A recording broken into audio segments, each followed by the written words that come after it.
Tá certo. A gente tem o Vitor aqui, ele vai dar a palestra Qual é a sua desculpa, certo? Vitor fez administração na USP e começou a empreender com 19 anos. Então é um cara que vai vir aqui compartilhar a experiência dele, vai bater um papo assim informal com a gente. Então sinta-se à vontade depois que terminar, perguntar para ele alguma coisa, alguma dúvida que vocês tiverem. E é isso aí, muito obrigado, Vitor. Muito obrigado pela sua participação aqui na Semana Acadêmica. E te entrego aqui, ó. Dá-lhe pau. Pessoal, boa tarde. Boa tarde. Todo mundo me ouve lá no fundo com esse tom de voz assim? Bom, obrigado, Vinícius, pelo convite. Obrigado ao pessoal da organização por ter recebido muito bem aqui. Todo mundo pela presença. Já está no slide certo aí? Então, na verdade, eu vou fazer uma breve apresentação para vocês, um pouco do meu histórico, de alguns aprendizados que eu tive que eu gostaria de compartilhar. E depois a gente abre para dúvidas e para curiosidades. Enfim, eu imagino que vocês devam ter perguntas a respeito de mim ou a respeito do meu negócio também, que seria interessante. Meu nome é Vitor, eu tenho 25 anos e meu objetivo aqui hoje é muito simples. Eu conversei com o Vinícius também um pouco antes da gente começar, que o meu objetivo é desmistificar alguns dos mitos sobre empreendedorismo que vocês podem ter na cabeça de vocês e mostrar que, na verdade, os principais obstáculos e barreiras iniciais não são tão difíceis quanto parecem, né? Não é esse bicho de 7 cabeças que muita gente pensa que é. Então, para começar, eu queria saber quantos daqui de vocês pensam ou já pensaram em montar um negócio próprio. Bom, pelo visto, mais do que a metade, quase a grande maioria daqui. Isso é uma tendência muito grande que a gente vem se lidando em várias faculdades. Já falei em cursos de administração, em cursos até mais tradicionais, como medicina, economia, direito. E a grande maioria das salas tem essas pessoas com interesse em fazer um negócio próprio, né?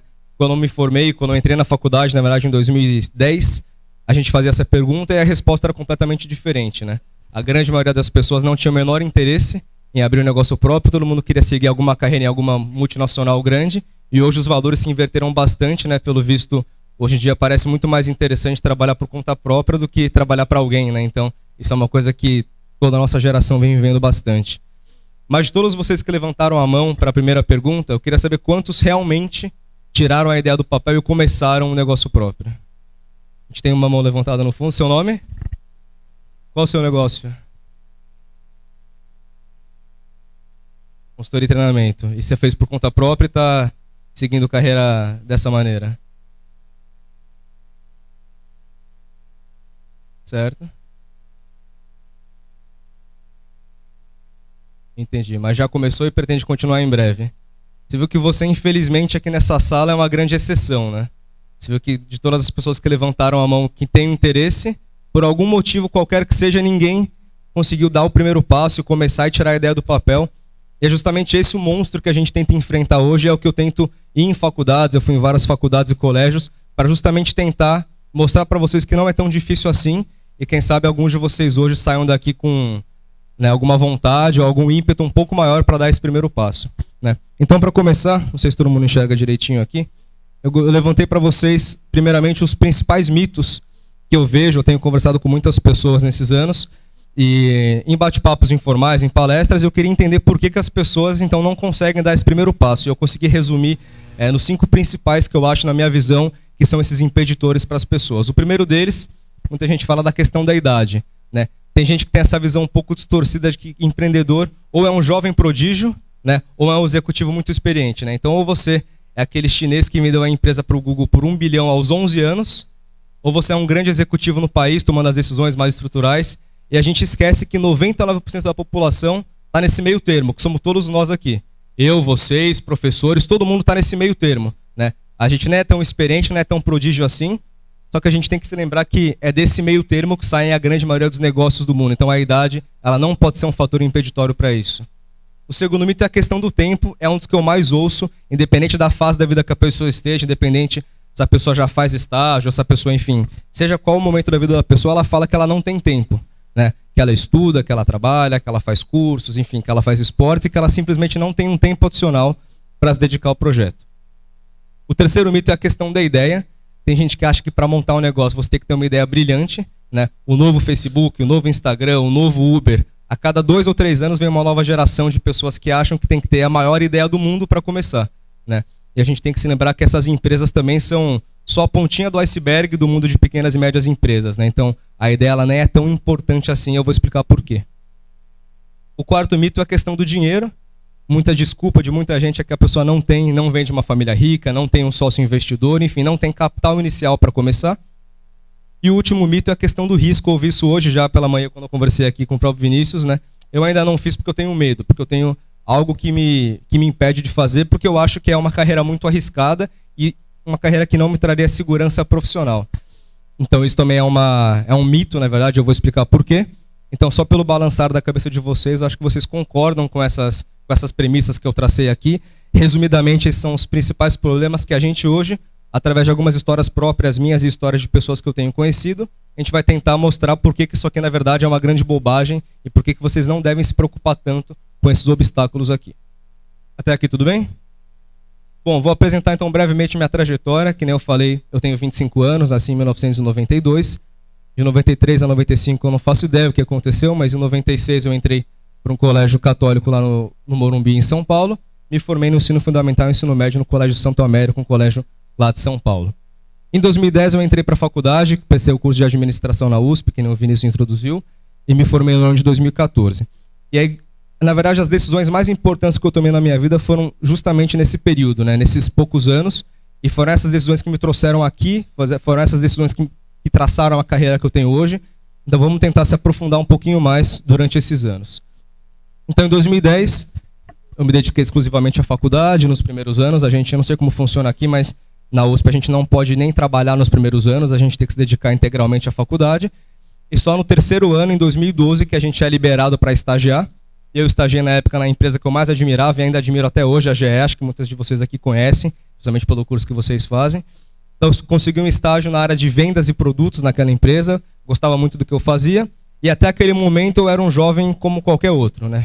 Sempre fui um aluno mediano, eu passei em antepenúltimo na USP no meu ano, né? Então, de 465 alunos que entraram, eu fui a vaga 462, né? Então, estava longe de ser um prodígio, eu nunca fui um aluno de notas muito altas, e era um estagiário mediano, como acho que a maioria de vocês deve ser, por isso que a gente chama de média, é a maioria das pessoas. Então, nessa época eu tinha 19 anos, nunca fui considerado um jovem prodígio, ainda estava longe de ser algo experiente e tinha uma visão muito clara na minha cabeça que eu queria seguir carreira na GE, né? Eu via meu chefe, que era um cara de 33 anos de empresa, e eu falei, puta, eu quero ser que nem esse cara. Daí acontece que algumas circunstâncias nesse mesmo ano, se a gente tiver tempo no final a gente entra em mais detalhes, nesse mesmo ano eu decidi montar o meu primeiro negócio. Esse negócio chama Pridia, que vocês aqui do Sul não devem conhecer, lá em São Paulo é uma empresa até bastante conhecida. E foi a primeira empresa profissional de cobertura de eventos universitários, na verdade, né? Então a gente trabalhava com fotos e vídeos, teasers, enfim. Foi a primeira empresa profissional a entrar nesse mercado, que era um mercado um pouco mais informal.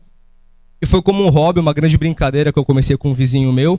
E o negócio começou a tomar forma, a gente começou a ter muita visibilidade de mercado, muitos clientes, muito rápido, a gente não esperava um crescimento tão grande, né? Hoje a empresa ela é líder do mercado em São Paulo há 5 anos, já a gente faz 350 eventos por ano. Então é basicamente um evento por dia. E esse sucesso rápido e inesperado que a gente teve no começo mudou um pouco a chave da minha cabeça. Eu falei, putz, acho que é mais interessante eu tentar me dedicar para um negócio meu do que ficar me matando nessas planilhas de Excel que eu fazia no meu trabalho. Eu gostava muito, mas de repente fica muito mais prazeroso você trabalhar para si mesmo, né?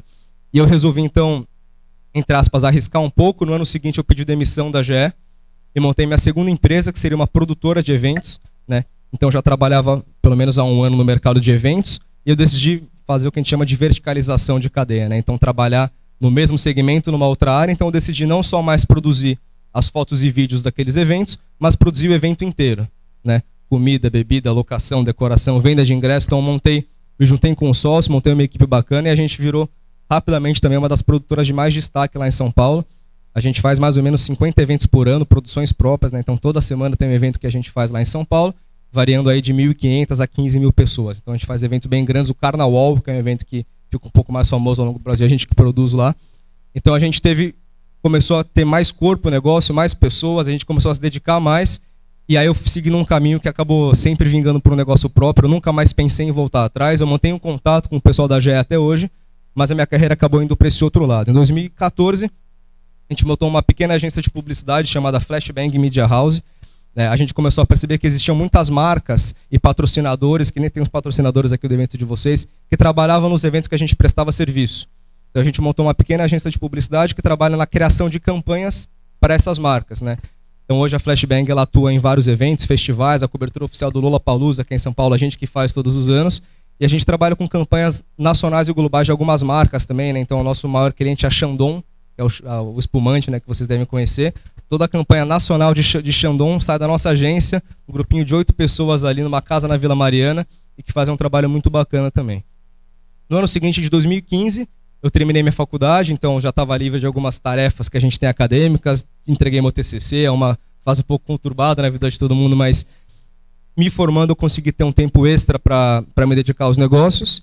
E eu entrei em 2015 num negócio que eu sempre tive a vontade de fazer, que era o ramo de formaturas, né? A gente começou a produzir formaturas lá na cidade de São Paulo, formaturas de colégio, terceiros anos e formaturas de faculdade também. Então, a gente é uma das produtoras, a gente é uma das menores de São Paulo, a gente é muito recente, mas a gente é uma boutique de formaturas, né? Então a gente pega poucas contas e faz um trabalho bem diferenciado por lá. E como eu já tinha me formado, eu comecei a me dedicar mais em projetos próprios e pessoais também. Então eu comecei esse circuito de palestras lá na USP mesmo, em São Paulo. Eu passei pelo INSPER, pela GV, pela SPM, fui na UDESC no começo desse ano e agora estou aqui também. Então é legal da gente poder compartilhar essa visão que a gente tem para pessoas de São Paulo, fora de São Paulo. É a primeira vez que eu falo com curso de engenharia, né? Então sou a pessoa que menos sabe de engenharia dessa sala inteira, que me deixa um pouco amedrontado de estar aqui no palco, mas eu acho que eu tenho uma visão complementar interessante para trazer para vocês. E me envolvi em mais 3 projetos pessoais. O Lead Futuro é um grupo de empresários de São Paulo, de empresários jovens, a maioria da minha idade, que se encontra semanalmente, mensalmente, para discutir assuntos, para trocar ideias, para fazer networking. E eu virei mentor de 2 entidades acadêmicas que organizam, inclusive, eventos muito parecidos com esse aqui em São Paulo. Então a gente tem a ELAB, que é da USP, e a LEPUC, que é a Liga de Empreendedorismo da PUC. Eles fazem um trabalho muito bacana também, que nem vocês estão fazendo aqui. Então eu sempre gosto de vir ajudar entidades desse tipo. Continuando e terminando já essa linha histórica aqui, em 2016, a gente foi para um mercado também bem, que a gente sempre almejou por muito tempo, que é o mercado de casamentos, né? Então a gente tem uma empresa que faz o trabalho de relações públicas e cobertura de foto e vídeo para casamentos. Eu comecei uma pós-graduação no Mackenzie, eu sei que não tem nada a ver com o assunto, mas eu me formei e me pós-graduei agora lá em Psicologia e Neurociência. Enfim, nada a ver com o que a gente faz, mas foi algo bacana para mim. E em 2017, que eu acho que é um dos motivos que me trouxe até aqui para falar com vocês, os cursos de engenharia, eu finalmente realizei um sonho que eu tive desde 2012. Eu sempre sonhei em ter uma empresa no ramo de tecnologia. Acho que talvez as empresas que vocês sonham em ter são, em geral, empresas tecnológicas, né, empresas aplicativas, enfim, qualquer tipo de solução mais digital. E eu adquiri uma pequena empresa chamada King Studio, que é uma empresa de tecnologia lá em São Paulo. Eles ficam lá na Vila Madalena. E a gente consegue fazer trabalhos lá, tanto trabalhos próprios, trabalhos para clientes terceiros. A gente faz soluções tecnológicas para a empresa. A gente está, por exemplo, fazendo a reestruturação do sistema dos cartões Elo. E ao mesmo tempo a gente faz aplicativos próprios de divisão de contas de restaurante, coisas do tipo. E os 2 projetos mais promissores que a gente tem na empresa, que foram lançados esse ano, um chama Script, que a gente lançou acho que há 2 semanas atrás. É uma plataforma, uma rede social para escritores, né? Então, para quem tem interesse em postar artigos, em postar livros, a gente fez uma plataforma que as pessoas conseguem ir e vender o trabalho através de lá. Então, é basicamente um YouTube para quem quer, ao invés de fazer vídeo, fazer texto. E a Manji, que é uma empresa que a gente vai começar em novembro desse ano, que vai ser um pacote de assinaturas de alimentações saudáveis para as pessoas em São Paulo, né? Então, a pessoa vai fazer uma mensalidade com a gente, que nem você faz um Netflix da vida, e você recebe semanalmente alimentos saudáveis e congelados na sua casa, para pessoas que nem a gente, universitários, às vezes que moram sozinhos, que não sabem cozinhar, que não tem ninguém para ajudar nessa função em casa. Então a gente vai resolver essa grande parte desse problema também. Enfim, para parar de falar desse negócio, não é esse o motivo que eu vim para cá. Na verdade, são os aprendizados que eu tive nessa trajetória de 5 ou 6 anos que eu quero trazer para vocês. Mas só para a gente ter uma pequena noção de como são essas empresas. Não são empresas grandes, tá? São todas empresas pequenas, mas que a gente, por ser um grupo de jovens, eu sou o mais velho que trabalha em todos os nossos negócios, eu tenho 25 anos, né? Então a gente consegue hoje empregar 52 pessoas, né? A gente fica localizado em 2 escritórios lá em São Paulo, é muita gente trabalhando, e todos eles são entre 20 e 24 anos, né? Então tem meninos e meninas, homens e mulheres, mas todos muito jovens.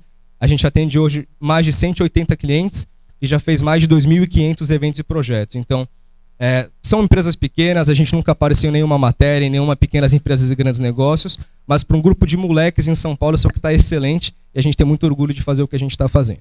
Bom, para continuar e entrar realmente no assunto da palestra, eu gosto de trazer um texto que foi o texto que deu origem ao nome da palestra que eu dou, e foi um texto que o meu pai me mostrou no comecinho dos meus negócios. Eu estava muito desmotivado, porque eu estava trabalhando que nem um condenado, não estava ganhando dinheiro, eu estagiava na GE, fazia faculdade, comecei o meu negócio próprio, estava me matando, estava quase desistindo de tudo, e meu pai me mostrou esse texto. Quem quiser anotar, é um texto bem comprido, né? Tem na íntegra no Google para quem quiser, mas eu separei 3 parágrafos que me marcaram muito naquela época, né? Então, o primeiro é esse aqui: eu não conheço ninguém que conseguiu realizar seus sonhos sem sacrificar feriados e domingos pelo menos uma centena de vezes, né? Era muito minha realidade naquela época. Eu parei de sair, parei de frequentar os almoços de família, parei de sair com meus amigos porque eu tinha que trabalhar. Eu estava nessa noia de querer montar um negócio próprio, acabei abrindo mão de muita coisa, e essa foi uma das frases que eu me relacionei muito. O segundo trecho é esse: então você vai ter que estudar enquanto os outros tomam chopp com fritas, trabalhar, planejar enquanto os outros permanecem em frente da televisão e trabalhar enquanto os outros tomam sol à beira da piscina. Então, quando vocês, seja agora, seja daqui a um ano, enfim, quando vocês começarem a montar um negócio próprio, vocês vão ver que vocês vão ter que fazer escolhas, né? Que é um feriado, um Oktoberfest que você deixa de ir, porque você vai ficar em casa trabalhando, você vai abrir seu Instagram e tá todos os seus amigos no evento que você não tá, né? E você começa a repensar um monte de coisas. Será que vale a pena o que eu estou fazendo? Será que eu desisto e vou curtir com meus amigos? Enfim, são decisões que a gente tem que tomar. Mas a conclusão desse texto ela é muito simples. Quem quer fazer alguma coisa encontra um meio, e quem não quer fazer nada encontra uma desculpa, né? Então isso me marcou muito naquela época, isso foi em 2012. E tudo que a gente faz ao longo da nossa vida, na verdade, é encontrar desculpas, se você for pensar, né? Ah, por que você não começou um negócio próprio? Ah, porque eu não tenho dinheiro, porque eu não tenho tempo, porque eu acho que é arriscado, né? A gente fica alimentando esse demônio de desculpa na nossa cabeça, ano após ano. Você vai chegar, vai terminar a faculdade, as oportunidades, as melhores delas provavelmente já passaram, e a gente fica nessa noia constante de mais querer achar uma desculpa por que a gente não fez, do que dar um jeito e encontrar um meio de fazer, né? Então, para isso que a gente vem, e eu venho endereçar agora os primeiros 3 problemas que a gente falou. Então, a gente falou de ideia, dinheiro e tempo, né? Então, o primeiro problema que eu tinha, ou achava que eu tinha, era a questão do tempo, né?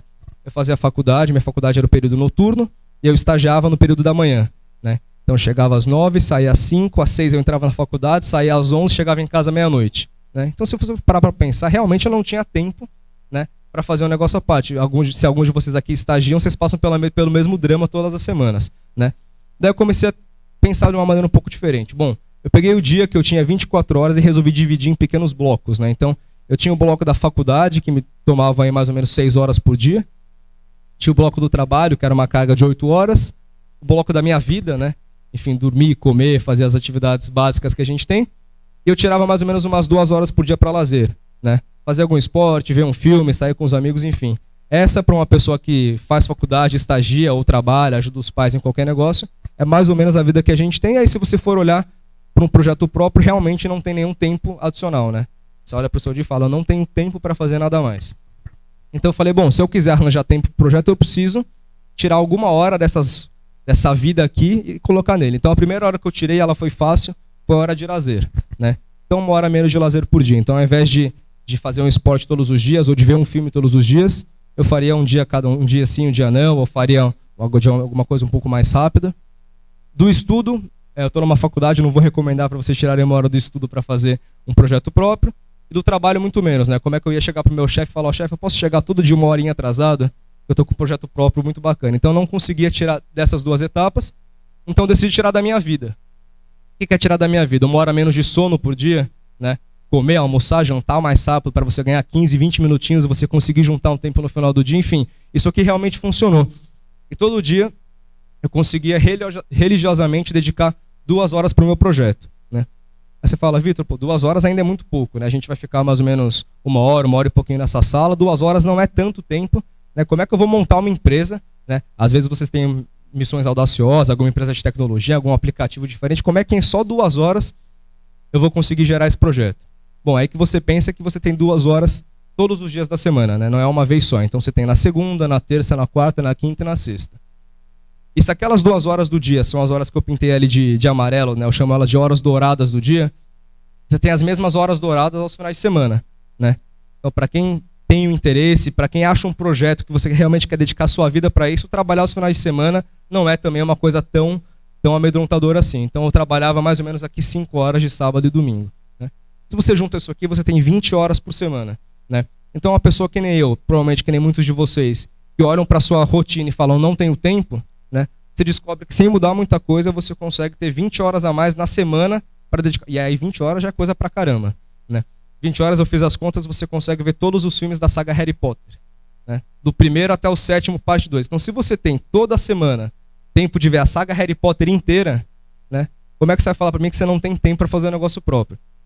E aí que eu percebi que realmente eram essas pequenas horas por dia, por semana, que me diferenciavam um pouco, né? Você passa a ser um cara mediano, né? E eu sou um cara mediano que nem vocês devem ser, mas acho que eu me dedicava um pouquinho acima da média, né? Essas 2 horinhas por dia, se você junta durante meses e anos, elas acabam fazendo muita diferença. Então foi assim que eu resolvi o meu problema do tempo, né? Eu tenho certeza que apesar da rotina de vocês aqui, se vocês olharem dessa maneira e conseguirem remanejar uma coisa em outra, eu tenho certeza que qualquer um daqui consegue um tempo extra por semana para dedicar para um projeto próprio. Certo? Até aqui tudo bem? A questão do dinheiro.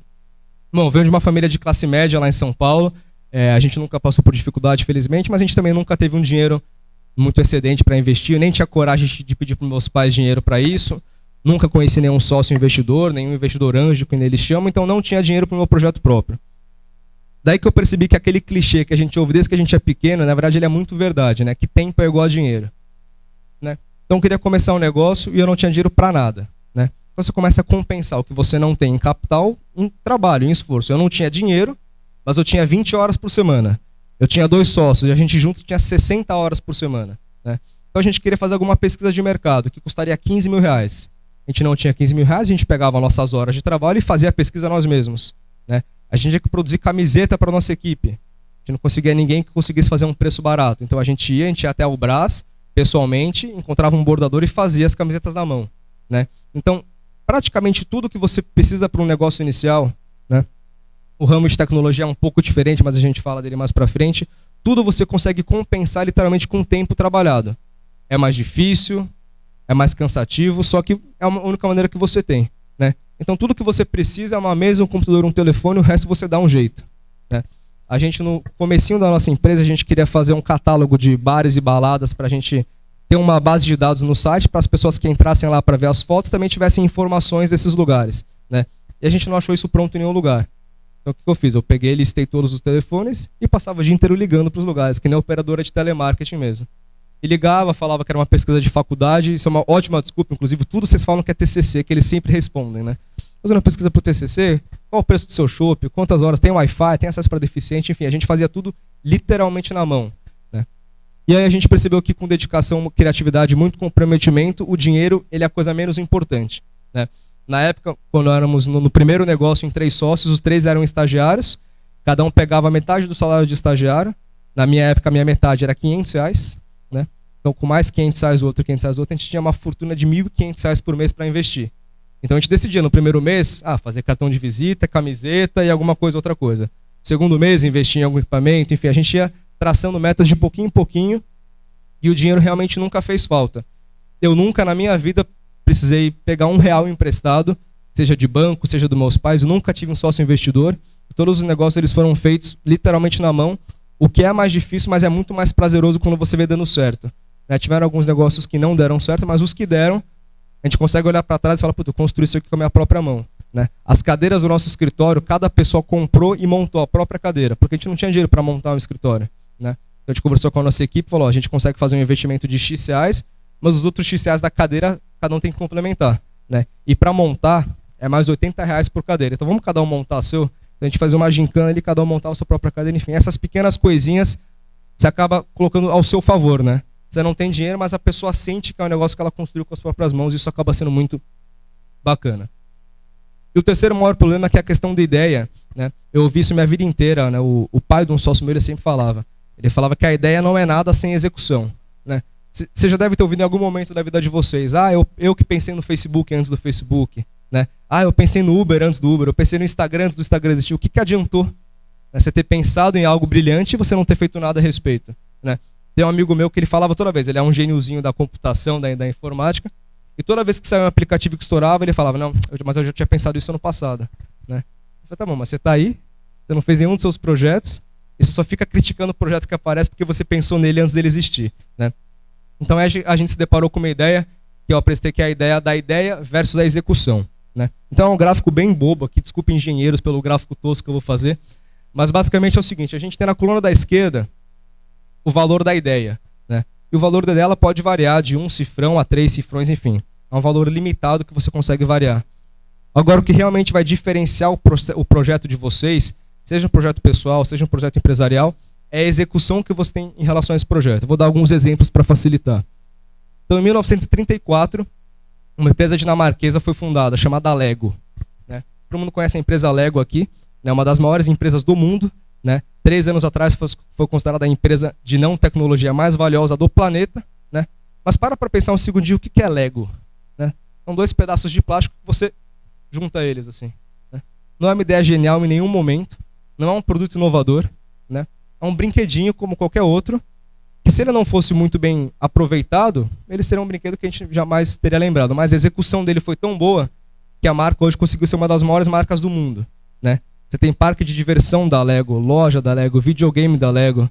Saiu o Batman Lego no cinema esse ano, né? Então como é que você faz uma empresa que, apesar de ser tão simples, ela consegue ter uma abrangência tão grande? É porque alguém em algum momento falou, cara, eu vou pegar esse pedacinho de plástico aqui, eu vou transformar na coisa mais incrível do mundo, né? A mesma categoria da Lego é o MM, por exemplo. Alguém aqui já foi naquelas mega lojas da MM que tem ao redor do mundo? Pô, mas você vê o quão besta é um produto desse? É um negocinho de chocolate amendoim desse tamanho, mas olha o que eles fizeram em torno da marca, né? Os personagens da MM, a loja da MM, parque de diversão da MM, você fala a mesma coisa, né? O cara não deixou se abalar, entre aspas, que o produto dele era mediano ou era simples. Mas ele fala, vou pegar isso aqui e vou transformar no melhor doce, na melhor pedacinho de chocolate amendoim no planeta. E o cara consegue fazer. Um outro exemplo, dessa vez do lado negativo, é o exemplo de uma ideia que é muito boa, só que se essa ideia muito boa é mal executada, ela perde completamente o valor, né? Então, em 1973, a Xerox, né, como a gente chama aqui no Brasil, lançou a Xerox Alto, né, que em 1973 foi o primeiro computador pessoal do mundo, né? Tem gente que acha que foi Macintosh, tem gente que acha que foi alguma coisa da Microsoft, não, foi uma coisa da Xerox Alto em 73, muito antes do que a gente pensa que aconteceu, né? Então, talvez essa ideia do computador pessoal tenha sido a ideia mais brilhante daquela década, né? Mas eles executaram o produto tão mal, o produto era tão ruim, com um preço tão não competitivo, né, que eles colocaram em feira, eles venderam ao longo de 10 anos 3 unidades e eles descontinuaram o produto. Para vir na década de 80, a Apple com a Macintosh, enfim, toda a história que a gente conhece. Então, a mesma coisa, não adianta você pensar no Uber, pensar no Tinder, pensar no Instagram e executar de uma maneira ruim, porque a sua ideia ela literalmente perde valor. E nas ideias medianas aqui, um exemplo que eu coloco 2007 o iPhone, mas na verdade qualquer produto da Apple é assim, né? Desculpa se eu vou ofender algum fã da Apple, algum Apple Maniac aqui, mas os produtos da Apple, eles nunca são inovadores e nunca foram. Eles são melhores, mas eles nunca foram os primeiros, né? Macintosh não foi o primeiro computador pessoal, iPad não foi o primeiro tablet, iPhone não foi o primeiro smartphone. Mas os caras executam tão bem, sabem vender, têm uma capacidade de venda tão grande, que você acha que é o melhor de todos e que foi o primeiro do mercado, né? Vocês lembram de tablet muito antes do iPad existir? Tinham 5 ou 6 modelos de tablet no mercado já, mas ninguém dava bola. Até ver Steve Jobs falando, inventei um novo produto, o tablet, né, que na verdade já havia sido inventado. Então, se vocês têm uma ideia de um negócio, e muita gente acontece isso, né? Eu pensei no negócio tal, mas eu procurei no Google e já achei uma empresa que faz isso. Pouco importa se existem 1 ou 1 milhão de empresas que fazem isso. Você não pode fazer melhor que elas. Você não precisa ser a única do mercado, né? Aliás, eu duvido muito, eu desafio qualquer um dessa sala a pensar numa empresa que não exista uma concorrente hoje, né? Se você pensar de duas uma, ou você é um cara muito genial, ou é um negócio ruim para não ter ninguém atuando no mercado, né? Geralmente vão ter empresas e muitas fazendo a mesma coisa que você pensou, né? Quantos aplicativos de táxi tem hoje em dia, né? Tiveram 15 no mesmo ano. Para sobrar hoje quem? 99 táxis, o Cabify, um ou outro. O resto tudo morreu, né? Então, sempre que vocês tenham uma ideia e se deparam com concorrentes, não desanima. Pelo contrário, vai no concorrente, estuda tudo que ele faz de errado e fala, vou fazer igual que esse cara faz, mas vou fazer melhor. Foi o que eu fiz minha vida inteira. Eu nunca criei nada inovador. Mas eu vi um cara fazendo e falei, pô, você é meio ruim nisso aqui, né? Mas o seu negócio parece que é bom, né? Então, se eu pegar essa falha que você tem, essa coisa que você faz de errado e fizer um pouquinho melhor, será que eu já não consigo ganhar um pouco de mercado? E tem sido o que aconteceu. A gente aprendeu esse mesmo conceito de uma outra maneira no primeiro dia que eu entrei na GE, né? O fundador da GE é o Thomas Alva Edison, né? Um dos maiores inventores de todos os tempos. E na parede da GE tinha estampado esse quote aqui. genialidade é 1% inspiração e 99% transpiração, né? Então, na verdade, o Thomas Alva Edison, que foi o maior inventor de todos os tempos, ele mesmo falava: minhas invenções não valem nada. Sabe quantas ideias eu tive que ter para uma dar certo? Né? Então, sempre pensem nisso. Ignorem as ideias ruins, ignorem as ideias não geniais e não desanimem quando existe uma empresa que já faça.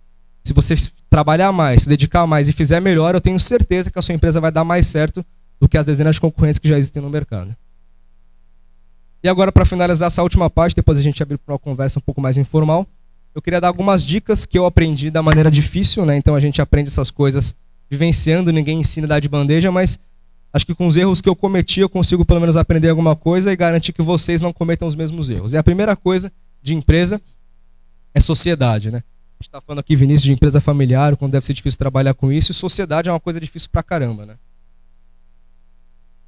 Então, quantos negócios de muito potencial já foram destruídos porque a sociedade não deu certo, né? E realmente é uma coisa muito difícil de escolher. Então, hoje, se alguém vem perguntar para mim, bom, mas qual que é o sócio ideal? Como que eu escolho a pessoa certa para trabalhar?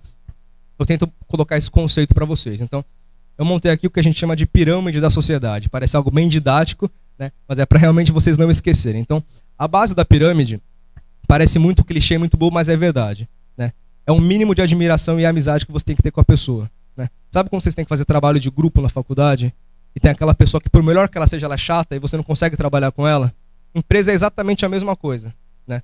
Você não vai conseguir trabalhar com uma pessoa, ela pode ser genial, ela pode ser o melhor aluno da sala. Se ela for chata e você não gostar dela, o negócio já está errado desde o começo. Você não vai conseguir trabalhar com ela. Então, o princípio básico de escolher pessoas para trabalhar é amizade e admiração. A parte do meio da pirâmide é o que eu chamo de complementariedade, né? Então, assim, eu ao longo da minha vida inteira fiz isso de maneira subconsciente, e depois eu entendi o que eu tinha feito, né? O ideal é você escolher sócios que complementem você, né? Então você imagina, por exemplo, uma empresa onde existem 5 sócios e os 5 sócios são engenheiros de materiais, por exemplo, né? Essa empresa ela pode ser boa em muitas coisas, mas será que ela não fica defasada em várias outras áreas da empresa, né? Área burocrática, área de marketing, divulgação, área de gestão administrativa, enfim. Será que você não foca muito em um grupo de pessoas e acaba perdendo outra área, né? A mesma coisa uma empresa que tem 3 sócios e os 3 são marqueteiros, os 3 são publicitários, né? Você vai ter uma empresa com um logotipo bonito, uma campanha de marketing bacana, mas será que a gestão da empresa vai ser bem feita, né? Então, eu sempre costumo falar que o melhor sócio é aquele que é o seu oposto, né? Se você gosta de planilha, você vai pegar o cara que nem sabe abrir o Excel, né? Se você gosta muito de vender, de comunicar com as pessoas, você vai pegar um cara que gosta de ficar no escritório trabalhando no laptop, né? Porque se você tiver alguém complementar, você garante que várias áreas da empresa são preenchidas e que ninguém briga no ego de ninguém. É a melhor coisa para se ter. E o cume dessa pirâmide é a paixão, né? Então, seja um negócio seu, um negócio que você criou junto com essa pessoa, a pessoa tem que estar apaixonada pelo negócio. Ela tem que estar disposta a abrir mão de tudo, né? Ela tem que estar disposta a não ir no Oktoberfest para fazer o seu projeto e ficar 17 dias com você na sua casa trabalhando para isso, né? E para dar alguns exemplos, para não dizer que eu estou inventando isso aqui da minha cabeça, eu peguei os dois, para mim, dos maiores exemplos da história em relação a isso. Primeiro, o Steve Jobs e o Wozniak, né? Então o Jobs, todo mundo sempre conheceu. O Wozniak, pouca gente conhece. Tiveram alguns filmes recentes que ele foi um pouco mais apresentado, mas pouca gente sabe que ele existia, na verdade, né? Então vamos avaliar como que era a relação de sociedade entre o Woz e o Jobs. Eles eram melhores amigos da faculdade, né? Eles se admiravam pra caramba. Os dois se complementavam muito. Todo mundo sabe que o Woz era o gênio da computação, enquanto o Jobs era o gênio das vendas, né? Um não vive sem o outro. E os dois eram tão apaixonados pelo negócio que largaram a mão de tudo, largaram a mão da faculdade, dos amigos da família para montar a Apple, né? E o mesmo exemplo, a gente pega do Walt, e esse eu acho que pouca gente conhece, o Roy Disney, o irmão do Walt Disney, né? Então muita gente vê o Walt hoje como um grande empresário, um dos maiores inovadores da nossa geração, mas pouca gente sabe que ele era um péssimo administrador. O cara era péssimo em negócio. Tudo que ele tocava falia e eles perdiam dinheiro, né? Mas ele era um cara brilhante, né? Ele era um cara que realmente muitas décadas à frente da geração dele. O Roy, irmão mais velho dele, percebeu isso e falou, bom, meu irmão é um cara, né? Ele pensa em coisas, só que ele não pensa na parte financeira, né? Então eles fizeram uma aliança, onde o Walt, que seria o nome da empresa, enquanto quem tocava realmente todas as empresas era o Roy, o irmão dele, né? Então eram amigos, irmãos, na verdade, se complementavam muito bem e eram apaixonados pelo negócio. Então, não estou falando que essa é a única maneira de ter uma sociedade de qualidade, mas se você preencher esses 3 itens aqui, grande chance da sociedade dar certo, né? E de você prosperar no seu negócio. Segundo item é um passo de cada vez. Bom, você escolheu as pessoas certas, como você garante que com essas pessoas, você vai conseguir trilhar um caminho que você não caia no meio tempo, né? Então, eu coloco 2 conceitos aqui. O primeiro é pegando aquelas coisas da segurança que eu mostrei no primeiro mito, né? Eu lembro que na semana que eu decidi que eu ia pedir demissão da GE para montar o meu negócio próprio, a grande maioria das pessoas me apoiaram, meu chefe me apoiou, e teve uma colega estagiária que ela ficou maluca, né? Falou que eu era burro porque eu estava abrindo mão da GE, que era uma das maiores empresas do mundo, que eu ia abrir mão dos benefícios que a gente tinha, né? VR, vale transporte, tinha massagem, enfim, vários benefícios. Ela falou, cara, você é louco, como é que você vai largar a segurança da GE para montar uma empresa de evento, né? Eu falei, bom, tô arriscando, tenho 19 anos, se der errado eu volto, né?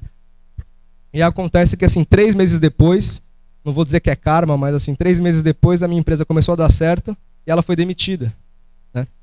E ela acabou ficando sem emprego por uns 4 ou 5 meses, né? Eu nunca falei para ela isso, mas será que ela estava tão segura que nem ela achou que ela realmente estava no emprego da GE, né? Ou será que segurança é ter um negócio próprio onde eu nunca posso ser demitido, né? Tem vários pontos positivos e negativos. Eu não tenho um salário fixo que eu recebo todo mês, mas eu tenho um salário que eu recebo, pelo menos anual, né? Eu estou seguro? Não, a minha empresa pode quebrar, eu posso tomar um processo, eu posso falir, né? Mas demitido eu nunca posso ser, né? Então uma coisa que eu sempre falo para as pessoas que não querem largar a mão de um emprego, por melhor que ele seja, é porque o emprego te dá segurança. Vou dizer que vocês estão enganados. Nenhum emprego no mundo te dá uma segurança, né? Talvez o funcionário público que não possa ser demitido, talvez é um cenário diferente. Mas trabalhar em mundo privado, nas empresas daqui da região, de qualquer lugar do Brasil, a segurança não existe, né? O que existe é uma falsa segurança, de que você está lá recebendo seu salário e do nada você vai ser demitido e aí você fica desamparado, né? Então, não deixem que esse seja um impeditor. Eu sou tão seguro quanto qualquer pessoa que trabalha numa empresa, né? Só que eu tenho outros tipos de insegurança e a pessoa também. E dê um passo de cada vez. Muita gente que eu conheço quebrou, apesar do negócio ser bom, dos sócios serem bons, quebrou porque eles tentaram fazer aquilo que a nossa mãe fala para não fazer, né? Correr mais que a própria perna, né? Então eu tive um grupo de colegas que tinha um negócio muito bacana e na primeira semana de operação deles, eles venderam um carro e montaram um puto escritório, assim, né? Computador, mesa, cadeira, recepcionista, montou um puto escritório.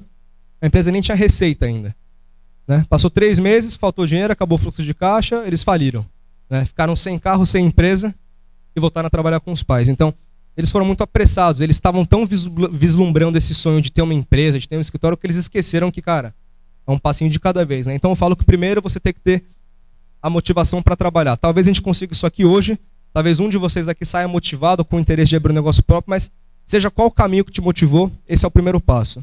Depois você vai montar um conceito do negócio. Bom, o que eu quero fazer, qual que é o meu projeto, a minha empresa, é um aplicativo, é uma empresa de tecnologia, é uma empresa de consultoria. Monte uma equipe, né? Você é um sócio, você é alguma pessoa que te ajude, o seu pai, sua mãe estão aposentados, eles querem te ajudar, pô, uma equipe bacana de trabalhar. E só depois você começa a pensar em estrutura para ter sucesso. Então, a gente trabalhava já há muitos anos, a gente nunca teve escritório. Por quê? Porque o escritório é caro, né? Então a gente trabalhava cada um na sua casa, né, por Skype, enfim, por telefone. Aí a gente falou, puta, a gente precisa se encontrar mais. A gente era em 3 pessoas, né? E eles queriam alugar um escritório. Eu falei, a gente não vai alugar um escritório para 3 pessoas, né? A gente começou a trabalhar na sacada do meu sócio, né? Sacada, batia sol, não tinha tomada, tinha um bulldog francês que ficava correndo nos nossos pés. Mas a gente trabalhava, a gente se virava. Daí a gente foi para 5 pessoas, né? Eu falei, pô, 5 ainda cabe na sacada aqui. A gente fazia 5 pessoas na sacada, revezando tomada. Só para depois de 1 ano e meio das empresas rodando, tendo receita e cliente, a gente foi pegar um escritório minúsculo num apartamento ali na Vila Olímpia. 30 metros quadrados, né? Da metade desse palco aqui, assim, no escritório. A gente era em 8 pessoas e uma salinha de reunião minúscula, né? Para depois de 2 anos e meio depois disso, que a gente foi pegar um escritório maior. Então, por que a gente nunca quebrou? Porque a gente nunca gastou dinheiro que a gente não tinha, né? Nunca tive uma secretária, nunca tive um ajudante, nunca tive estagiário que ajudasse, porque a gente não tinha dinheiro para isso, né? Então, às vezes, você tem que abrir mão de muita coisa para realmente fazer o passo a passo. É difícil no começo, mas se você chegar lá depois, agora a gente tem, felizmente, uma estrutura muito bacana de trabalho. A gente tem 2 casas enormes lá em São Paulo, que trabalha um monte de gente, mas para chegar até lá, a gente comeu muito arroz e feijão para chegar nessa parte. Terceira dica é seja organizado, né? Parece meio clichê também, mas eu trabalhava na GE, que eu vou mostrar para vocês que é a empresa mais burocrática do planeta, né? Se vocês trabalham em empresa grande, eu vou te falar o que é a GE, a burocracia. Se esse aqui era o meu andar na GE, eu era o primeiro a chegar, eu quisesse ligar essa luz aqui, eu tinha que emitir através de um sistema da GE, um workflow, para pedir aprovação de ligamento de luz. Era assim que funcionava a burocracia na GE. Se eu tivesse com calor e quisesse ligar o ar-condicionado, o workflow do ar-condicionado. Né? Então lá era a empresa mais organizada, você tinha nada dava errado por causa disso. Né? Você tinha 1 milhão de processos, pastinha com o nome de cada um, arquivo, etc, etc. Isso tem alguns pontos negativos, mas a maioria deles é positivo. Né? Quando você vem trabalhar numa empresa própria, você percebe que não tem ninguém para bater nas suas costas e falar o que você tem que fazer. Né? E muito rápido as coisas começam a ficar desorganizadas. Né? Cadê aquele arquivo? Cadê aquele cliente? A gente pagou, a gente recebeu. Né? Os horários dos funcionários, o contrato social, tudo fica jogado porque ninguém tem organização. Então hoje eu sou um cara, esse sou eu ali na foto, hoje eu sou um cara que se eu tenho um talento para a empresa é que eu sou muito organizado. Né? Quem trabalha comigo até reclama, né? Falam que eu sou irritantemente organizado. Né? E eu preciso ter a pastinha organizada com o nome, na nomenclatura certa, por ordem temporária, etc, etc. Preciso ter um Dropbox que tem que ser atualizado todo final de dia com os documentos daquele dia. Enfim, sou um cara que sou muito chato e as pessoas que começam a trabalhar comigo sempre reclamam, mas depois elas entendem. Né? Depois que dá alguma coisa, que a pessoa precisa achar um arquivo rápido, precisa ter alguma informação rápida, ela entende que as planilhas, e as colunas, e as formas, e as pastas e arquivos, elas não são só chatice de um oriental que é organizada. Né? Ela é uma coisa obrigatória para a empresa dar certo. Então, se vocês forem montar um negócio, nunca deixem de dar devida importância para a organização. Seja de vocês, seja dos arquivos, enfim, de toda a operação que vocês têm. A penúltima dica que eu dou é para vocês aproveitarem as pequenas conquistas. Por que eu digo isso? Porque eu espero que vocês aqui tenham missões muito ambiciosas de negócio. Né? Quero ser a maior empresa do meu segmento, quero montar um aplicativo que vai mudar o Brasil. Eu espero que as missões sejam ambiciosas. Mas quanto mais ambiciosa for a missão, mais distante está o prazo para você alcançar. Né?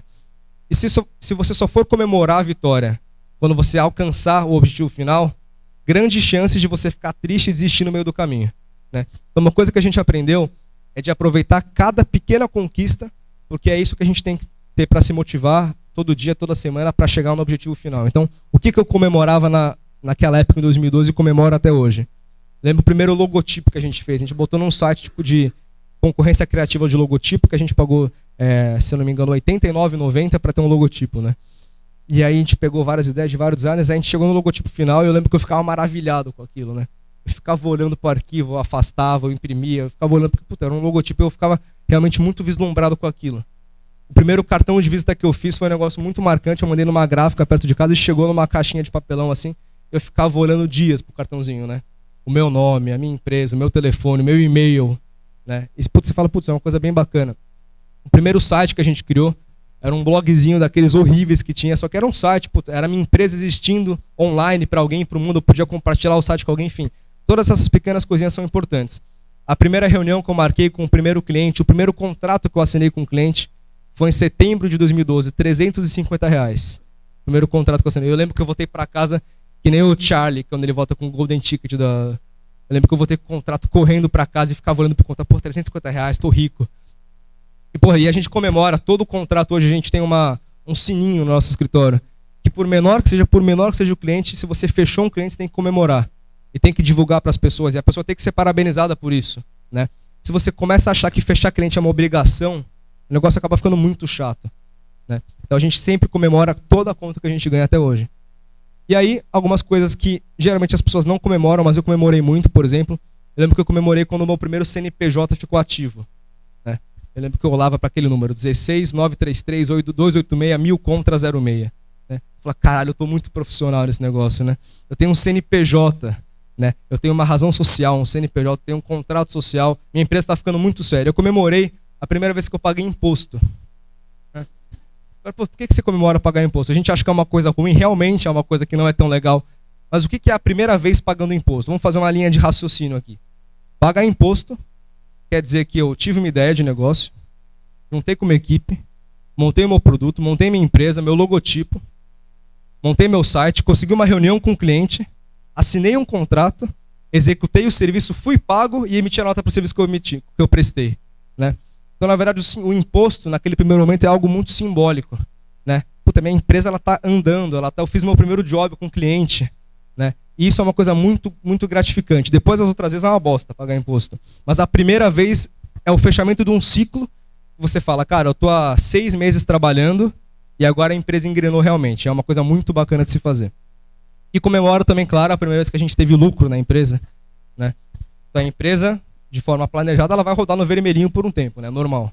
Né? Investimento inicial, uns 3, 4 meses no vermelho, aí chega o primeiro mês que empata, aí chega o mês que a continha lá no final da DRE tá azulzinha. Por menor que seja o valor, você fala, porra, cara, eu trabalhei, fiz o que eu tinha que fazer, paguei os funcionários, paguei meu aluguel, paguei meu imposto e ainda sobrou um dinheiro. Né? Isso quer dizer que você está gerando valor com a sua empresa. Né? Por menor que seja, você pegou um nada, pagou as pessoas, movimentou a economia e ainda sobrou dinheiro. Né? Então você fala, pô, minha empresa está gerando valor para mim, para o mundo, para os funcionários, enfim, é uma coisa muito gratificante e é uma coisa que eu nunca deixo de comemorar. A gente tem uma área financeira da empresa muito bacana, a gente tem uma equipe muito boa para isso e a gente, felizmente, a gente roda no positivo e no lucro há pelo menos 3 anos e meio de forma ininterrupta, todos os negócios. Né? E todo final de mês, quando eu faço fechamento de todas as empresas, eu fico olhando com um puto orgulho de, putz, ainda está no azul, ainda está no azul. Né? Às vezes abaixa, às vezes aumenta, é normal.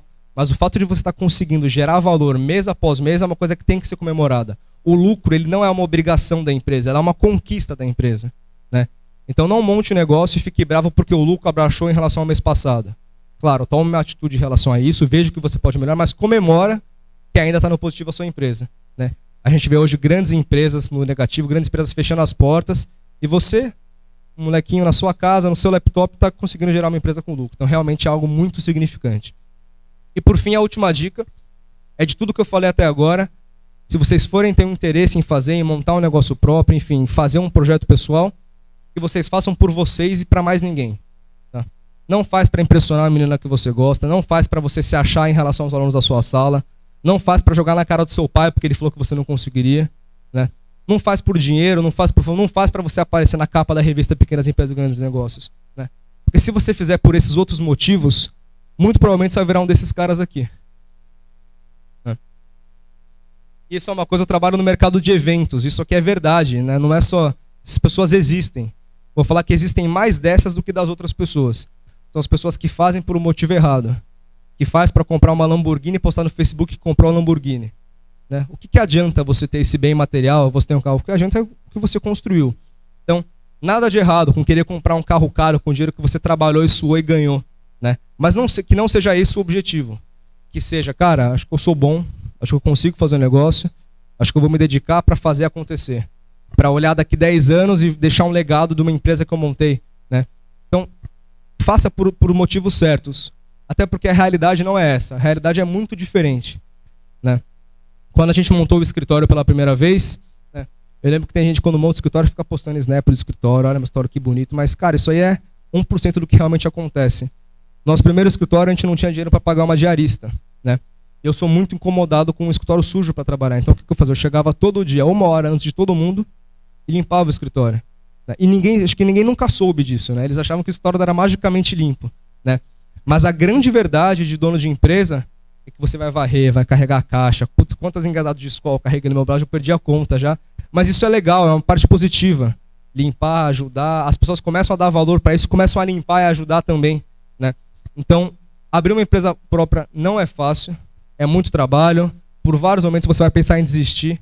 Você vai parar de ganhar dinheiro se você está trabalhando numa empresa agora. O começo é difícil, vai trabalhar mais, vai ganhar menos, vai suar, vai lavar chão, vai ter que montar a cadeira na mão, mas se felizmente as coisas derem certo, tudo recompensa. E se não der certo, de qualquer maneira é uma coisa boa. O que você aprende, eu garanto que por mais que vocês já trabalharam, fizeram um estágio, nada supera o aprendizado de montar um negócio próprio na mão. Né? Eu tive que aprender a parte jurídica, administrativa, contábil, financeira, trabalhista, né? A parte de marketing, de vendas. Né? Eu era um cara que tinha pavor de falar em público alguns anos atrás. Eu fingia dor de barriga para não apresentar trabalho da faculdade. Né?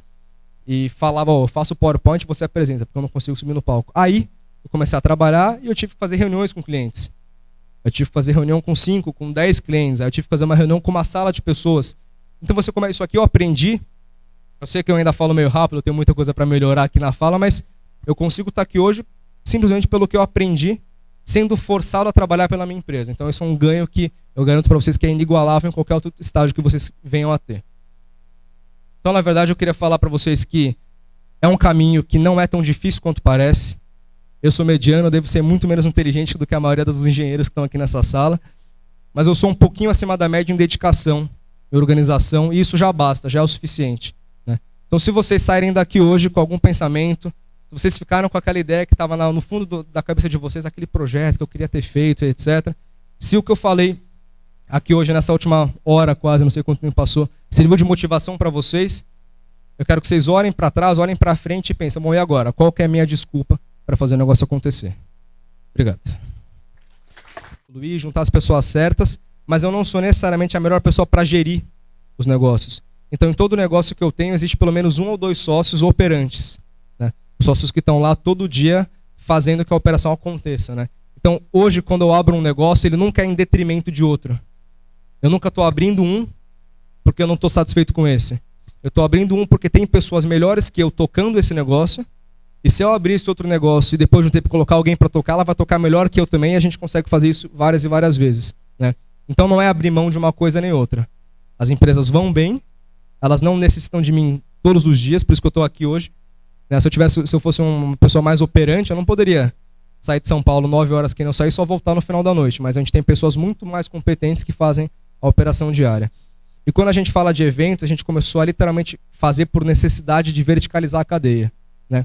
Então, por exemplo, a gente pega e contrata... Eu era produtor de evento, né? Eu era obrigado a contratar uma empresa de foto, uma empresa de vídeo, uma empresa de segurança, de bar, etc, etc, né? E trabalhar com pessoal é um negócio muito difícil. Trabalhar com fornecedor é uma coisa muito complicada, né? Então, em vários momentos a gente falava, bom, se a gente começou a ter problema com o fornecedor, por que a gente não monta uma empresa igual a do fornecedor e contrata nós mesmos, né? Claro que não dá para fazer isso para tudo, porque em algum momento o seu risco vira muito grande, mas as empresas, elas todas são todas muito integradas hoje, né? Então, por exemplo, o sistema de adesão da empresa de formaturas, da Hub, quem fez foi a Kingly, que é a empresa de tecnologia, né?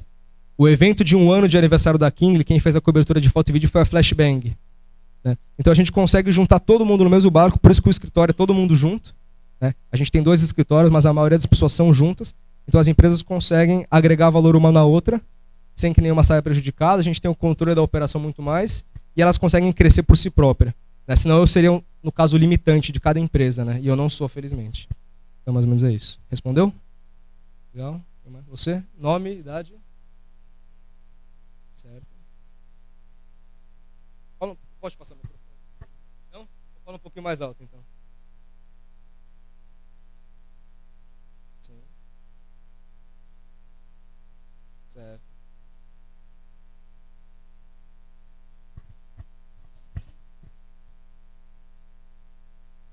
É Daiane, né? Tá. Daiane perguntou, não sei se todo mundo do fundo ouviu, ela perguntou se em algum dos projetos, em algum momento, eu sentia a necessidade de desistir, né? Algumas vezes, né? E eu vou mais contar por quê, né? Eu nunca pensei em desistir porque eu achei que eu tinha feito uma decisão errada. Enfim, eu desisti porque eu trabalhava com eventos, né? E teve um evento, eu lembro até hoje, em maio de 2015, que a gente fez um trabalho muito bacana, fez um evento um dos melhores eventos que a gente já tinha feito, né?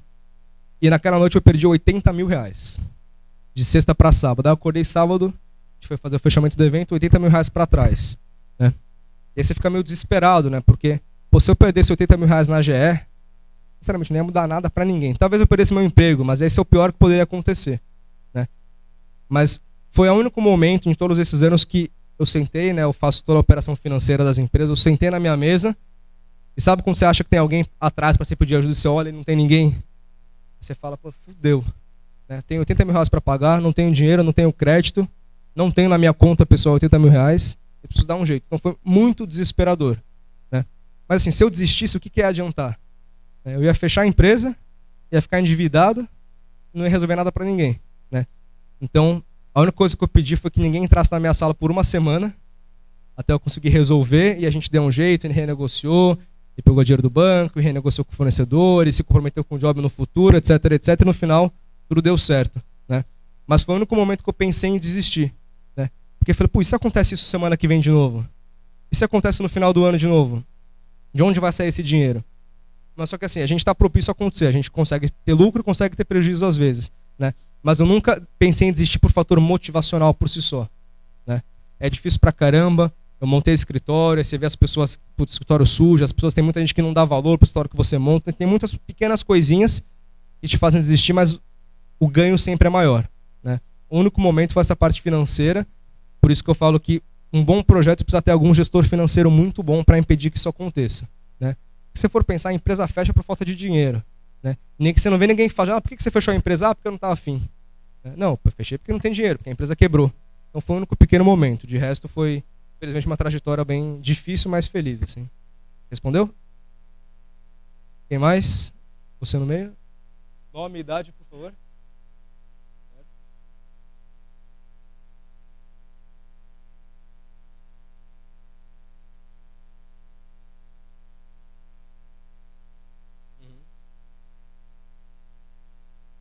Certo?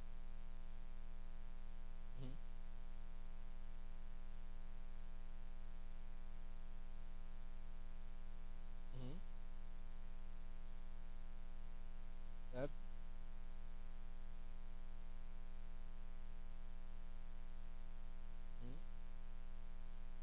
Uhum.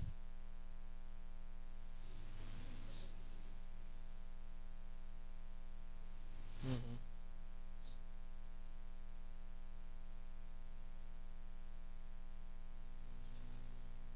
Uhum.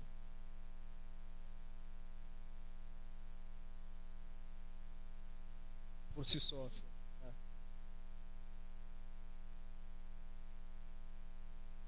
É, certo.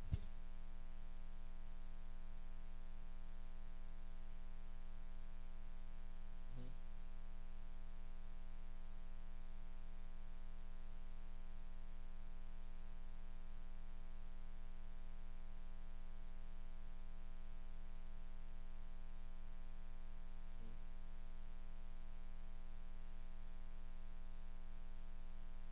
Sim, sim, certo, claro. Bom, primeiramente, parabéns. Você montou o primeiro negócio faz 2 anos, você falou? Eu tinha 16, então. Né? Então você já é um cara diferenciado por aí. Quem daqui com 16 anos já tinha negócio próprio? Né? Ninguém daqui, eu tenho certeza, você já tinha? O que era o negócio? Evento. Com 16 anos.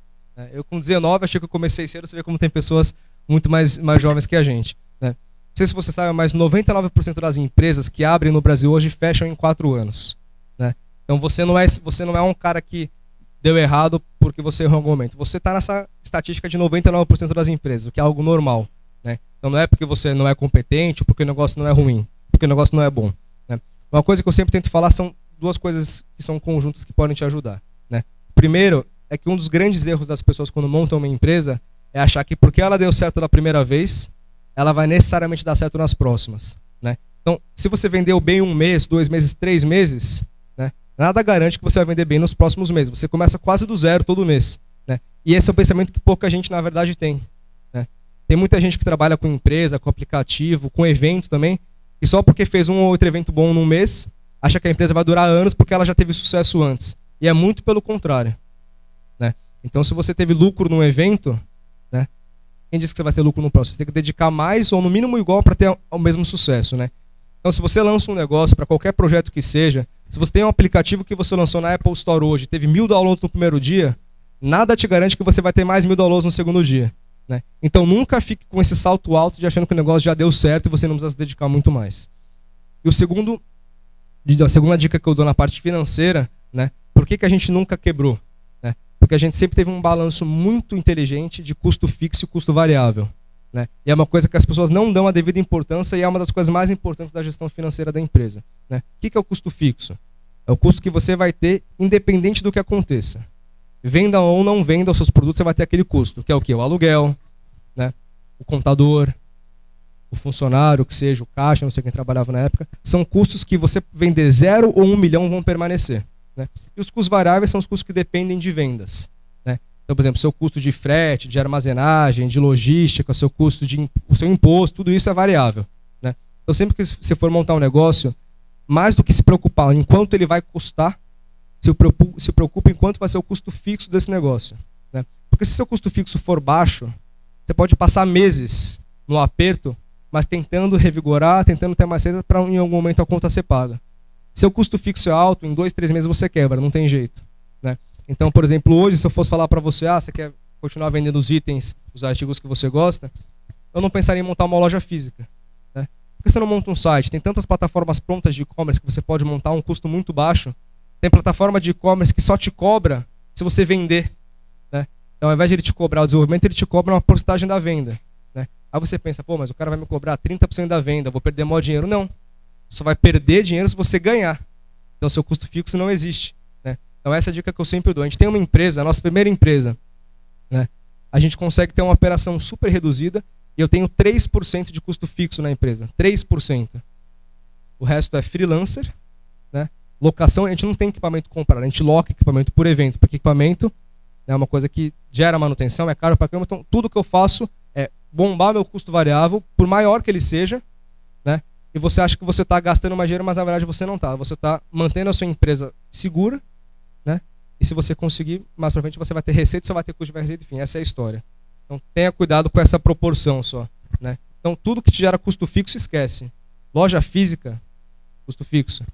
Um caixa fixo, custo fixo. Então monta um e-commerce e tenta vender isso por aí. Acho que é uma proporção que faz muito sentido, assim. Deu para ajudar? Legal. Mais alguém? Você? Nome?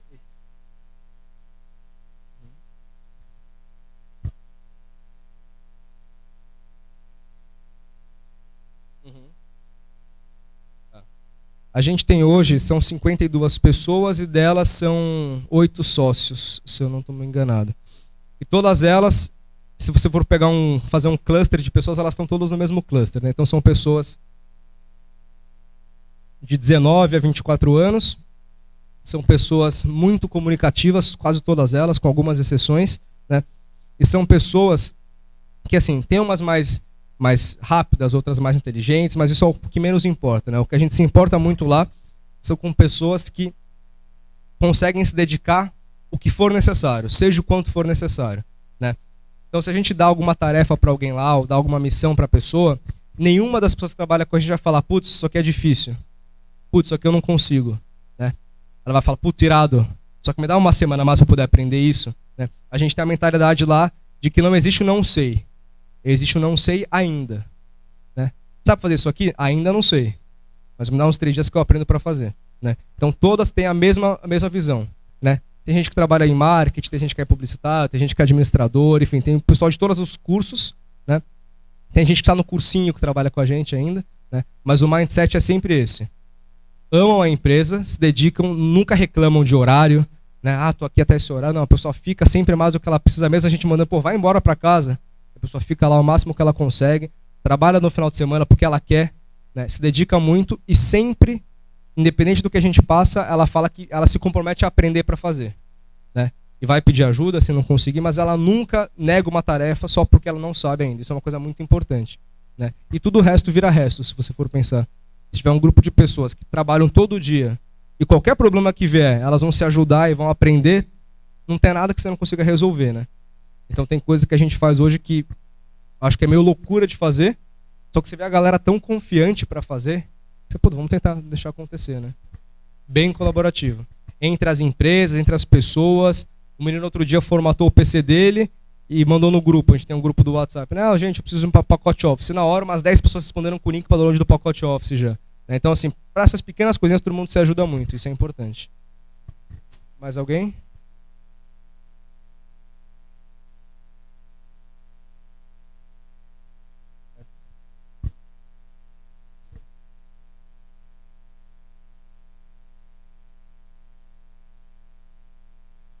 Já. A gente teve, nesses últimos anos, pelo menos uns 4 ou 5 projetos que não deram certo, o que é super normal, né? A gente tentou abrir uma agência de DJs, porque eu sempre achei que eu paguei muito caro pro FII da agência que eu contratava o DJ, eu achava isso meio absurdo, então tentei montar uma agência, colocamos uma pessoa para tocar ela, não vingou, fechamos. Sem muito prejuízo, mas fechamos. A gente tentou montar uma empresa de assessoria, de comunicação, etc., que também não deu muito certo. Eu fui trabalhar com estacionamento ano passado e eu desisti antes de começar porque eu achei que era muito encrenca para mim. Tiveram vários pequenos projetos que não deram certo, mas todos eles nunca me trouxeram prejuízo financeiro. Coisa mínima, assim, coisa pequena, sabe? De R$500, R$1.000 no máximo, dividido em sócios, isso é muito pouco, né? Então, a gente faz vários projetos e a gente só investe realmente dinheiro quando ele está se demonstrando um projeto viável, né? O segredo para fazer isso é você vai errar várias vezes. Puta, faz uns 5 projetos. porque provavelmente 4 vão dar errado e 1 vai dar certo, né? Só que não gasta dinheiro com esses 4 que não precisa ser gasto naquele momento, né? Então, a gente, por exemplo, a gente tá montando uma empresa, 2 negócios agora nesse mês, né? O único gasto que eu tive com as duas, que eu sempre faço, é registrar a marca no INPI, que é o Instituto Nacional de Propriedade Intelectual, né? Então, me custa R$142, eu registro a marca e eu não faço mais nada de investimento. Eu não abro CNPJ, não contrato ninguém, não faço nada, né? Eu monto um logotipo, registro a marca e o resto a gente vai desenvolvendo, né? E aí, se der certo, aí a gente vai investindo um pouco mais. Aí abre empresa, abre CNPJ, coloca sócio, blá, blá, blá. Se não der certo, a gente fecha, eu tenho R$642 de prejuízo, na pior das hipóteses, né? É isso que eu sempre faço. Fica uma dica para se for gastar dinheiro com alguma coisa, pega R$142 e registra sua marca no INPI, que é o Instituto Nacional de Propriedade Intelectual, né? Se você registra isso, por mais que você não tenha contrato, você não precisa ter nenhum documento, não precisa ter nem CNPJ aberto. Mas a marca é sua e se você quiser dar continuidade para ela mais para frente, você pode usar esse registro, né? Então esse é o segredo. Pode fazer muitas coisas, só que não gasta dinheiro. Uma hora vai acabar, você não vai ter dinheiro para nada, nem para os projetos, nem para você, aí ferrou, né? Quem mais? Acho que é isso então. Quer encerrar aqui? Obrigado. Quer fazer um encerramento aí, não? Pessoal, então obrigado a todo mundo que veio, as dúvidas, espero que eu consiga ter ajudado alguns de vocês.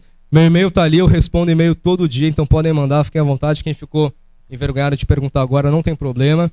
Se tiverem ideias de negócio, eu sou o primeiro a falar sim e ajudar a me envolver no projeto, ou ajudar com dicas, ou me envolver realmente. Eu já saí com muitos negócios de palestra, felizmente. Então não tenham medo de perguntar.